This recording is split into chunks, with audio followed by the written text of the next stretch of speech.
Sustainability scorecard is out. I spoke with Mark Davey, who's the chair of the Australian Beef Sustainability Framework earlier. Mark, what's the big takeout? I think, the headline number we report on every year is that net zero and the reduction we've had on our 2005 baseline. And for the 2021 period, it was a 78.6%. So, a really huge reduction. This is the equivalent of our industry going from 23% of the national accounts down to 6%. So the beef industry is really doing the heavy lifting. And the interesting thing is, we don't yet have methodologies to account for soil carbon sequestration. So there's certainly more things we can measure to demonstrate, because for us, carbon is a feedstock of agriculture. And, we have an ability through the biogenic carbon cycle to really help sequester carbon and help our society reach these emissions targets. With that 78% reduction, what's driving that? So a lot of it for this year has been a response in vegetation. So as we broke from that 2021 drought, we've seen the vegetation absorb a lot of carbon. We also had an increase in the herd through that period. So I think it just, as pioneers in carbon measurement and reporting, it starts to give us a snapshot of just the way carbon flows through our natural landscape and the tool that it can be. But yeah, there's obviously MLA have got a huge array of tools they're building out for producers to use in this space through emissions reduction, through carbon sequestration in landscape. So I think the beef industry is doing the heavy lifting, and we've got many more tools at our disposal. It was interesting to see the link between producers and renewable energy. And this is something we do a materiality review with our customers, and in one of the major supermarkets said we'd like to understand what the industry is doing to use renewable energy, and I'm thinking, well, we've been innovators in the windmill and in that space for about 150 years, so we just don't tell that story to our stakeholders, and so it was important we start to do that.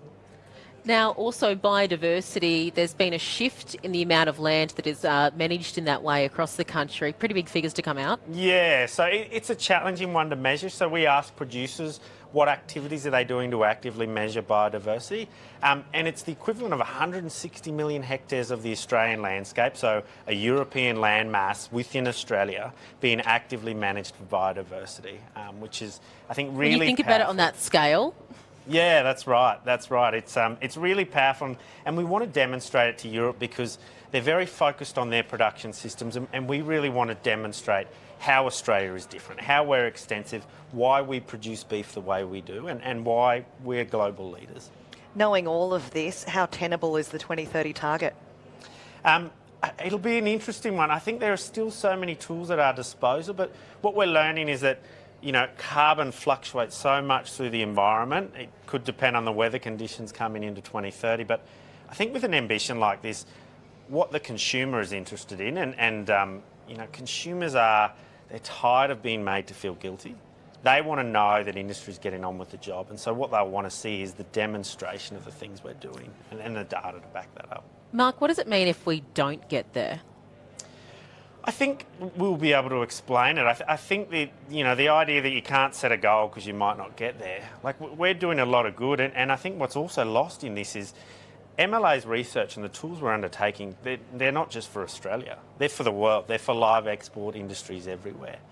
So there will be so much global benefit as well as benefit within Australia in this aspect. But I think what it'll also do is educate the consumer on the role of carbon as a feedstock and the fact that it's an input for our agricultural industries, and we need more recognition of that in policy and also in the community.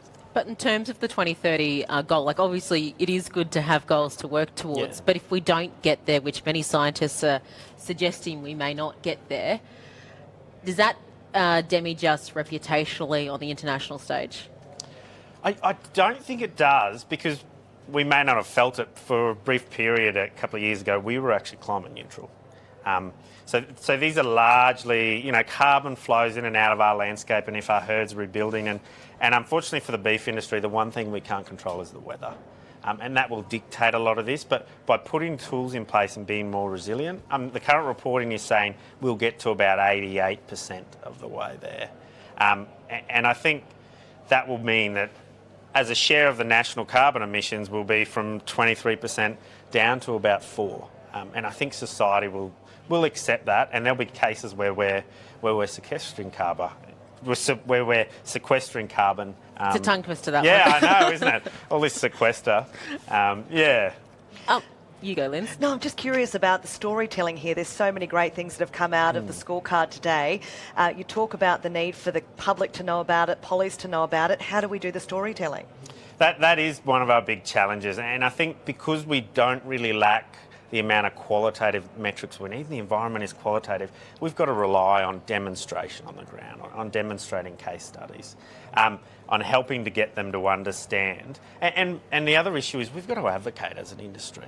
We've got to get behind our peak industry bodies. If you look at the live export industry, they're at 0.05% mortality rate on voyages. So that industry, it is a testament to what they're implementing every day. But we're not seeing acceptance of that and of their role, and they're been given global awards for what they do for animal welfare. They're implementing and exporting animal welfare, but they're also feeding people. And there's 5 million children in Asia with severe acute malnutrition. So I think to the big banks and the stakeholders that think it might appeal to certain minority groups to say we don't back live export, they need to be held to account on what are those sustainability grounds. Just quickly, Mark, we've got Albo on in the coming hour. A key message for him from you?